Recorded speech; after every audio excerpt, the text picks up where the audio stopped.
Hi everyone, welcome to our next short attention span webinar. This one, the G-rated title is 5 Truths About Your Lousy Sales Volume. What I wanted to call it was Why Your Sales Suck, for 2 reasons. Number 1, that's more honest, and number 2, it's less of a tongue twister. On the phone with me is Kelly Lousy, who I'm sure could say this without, could say 5 truths about your lousy sales volume better than I could. Hello, Kelly. Hello, Bill. So you're listening to 2 people who have been in sales before, and these are truths that stand for us as well. I'm not sure when you are listening to this short attention span webinar, where you are in the month, if it's the beginning of the month, the end of the month, just what, but at some point you say to yourself, oh, I'm having a lousy month. And we typically think to like if we have that thought in the middle of the month, we think, but I'm going to do something about it right now. And we rush out, we start making as many calls as we can. And what we don't realize is these are the 5 truths. Number 1, it has nothing to do with what you're doing this month in terms of sales activity. Number 2, it has nothing to do with what you did last month in terms of last month's activity. And here's the thing. Have you ever gone on vacation and had a record month? You know what I mean? I mean, it's like, you know, or you work your brains out. It's like, oh, gosh, I've been prospecting so hard, and you have a lousy month. Go figure. It's all about the selling cycle. Now, maybe there's a little bit in there about what you did a couple months ago, but more likely, you are having the month that you created 3 to 6 months ago, right in there. So primarily from the 3, 4, 5, 6 month range, that's where your current month was formed. And that's just a cold, hard truth, as they say on ESPN. Because of the selling cycle, what does this mean? It means that your activity right now will pay off in 3 to 6 months. It means that your activity next month will pay off in 3 to 6 months.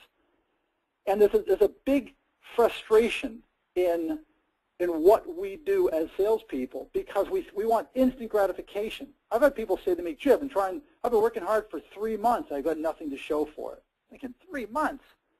When I started in sales in 1982, my older brother said to me, if you work your tail off for 18 months, you'll find success for the next 5 years. And that was I was thinking long term, long term. There's people that I coach who are in the publishing industry, and you know they work 18 months out as well. It's crazy. But the 3 most important selling months of the year are September, October, November. Kelly, you've heard me say that before. Why is that? Well, it's really setting you up for the next year. But you know, I mean, I definitely agree with it. But I think every single month is important. But again, given this 3 to 6 month kind of philosophy, you're just setting yourself up to have a great subsequent year. Yeah, because from September to basically from Labor Day to Thanksgiving Day, for those who are in the States listening to this, in that time period, that's about a 10, 11-week time period. In that time period, you are determining how your year will end and how your new year will begin. The second most important months, in my view, are March, April, and May. Now, that said, I probably personally work harder in January, February, March than any other time of year just because it's dark and cold in Boston and not a lot to do but work and shovel snow and root on the Bruins and Patriots and things like that and wait for spring training. But that is the second most, and that's how you avoid that summer slowdown. Now, Kelly, you've got a deep history in digital and variable data print. I like to say that the selling cycle in digital and variable is double that of traditional print. So you can agree or you can tear that apart. What do you think?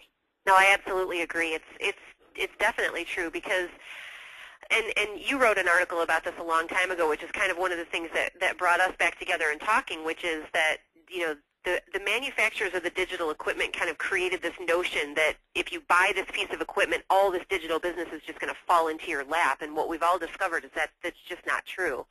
That you have to be able to show the clients what the applications are for digital, what digital can do for their marketing strategy and for their sales strategy, and then show them exactly how your applications can help them specifically. So you really have to find out what the needs are and then be able to address those needs and foster those relationships and inspire that trust and confidence, and that takes a heck of a lot longer than 3 months. So again, you've got to really be able to do your homework, really think like a strategist, become kind of almost a part of their marketing team, and then that work will pay off, again, in a longer time frame, more like 6 to 12 months. But there's so much to be changed about digital and variable, right? I mean, it's not the input is different, the output is different, the order quantity is different. Absolutely, yep. Yeah, the data has to get massaged. You have to run samples, and then, of course, once they, as we've said before, once they go digital, that's great. They'll never go back. But especially those initial jobs, you can have a great solution, but just don't plan on writing that order anytime soon. And you may still have those folks that are afraid of digital and feel like they don't believe in the quality, they don't believe in in the output, and it's really, I mean, luckily time and technology are kind of addressing those things for us, but you will still come across buyers who believe in in commercial print, and as we all should, but to know digital has a place, the quality is outstanding, and you have to help foster those beliefs and then be able to prove it. So what does this mean, and how do we apply it all? First of all, from a mindset standpoint, think ahead. Just think to yourself, if I do this, if I do X, if I do my prospecting, and I do it faithfully, and I do it daily, I'm setting myself up for a brilliant future. I was talking with a client today. Now, we're recording this on a Monday. I talked to a client today, and he said, I had the most amazing Friday. Every time I picked up the phone, it was somebody that I'd spoken to placing an order. I said, stop. Someone that you'd spoken to. He said, yeah, someone that I've been prospecting placed an order that day. It was amazing. And again, there's the if I do X, Y will happen. And you have to say to yourself, today's the day. Today's the day. I'm going to do my job today. I'm going to make my calls today, because I have to have faith that the business will come if I continue to do it. Third, the next thing is that you don't want to rest on the laurels of a good month. Kelly, why is that? Well, it'll just, again, just by virtue of this philosophy, if you have a great September and then you just decide you're going to coast through October, you're going to pay for it in December or January. So consistency, the fundamentals that we always talk about, consistency and plugging away day after day and always chasing that next big client should always be your mindset. Yeah, and especially if it's a good month. Even if it's just one call a day. One call a day, that's it. 20, 22 working days in the month, that's going to make a difference. Keep it going. Don't think to yourself, well, it's important that I get going with the work that I've got in-house. That's important too. It's a lie that we tell ourselves. It is going to come back and bite you in the ass. And then I think you work hardest during the year. Personally, my personal advice is you work hardest in September, October, November, because it's just got such a huge impact. The summer's over, people get back to work, and that's when the fish are biggest in the pond.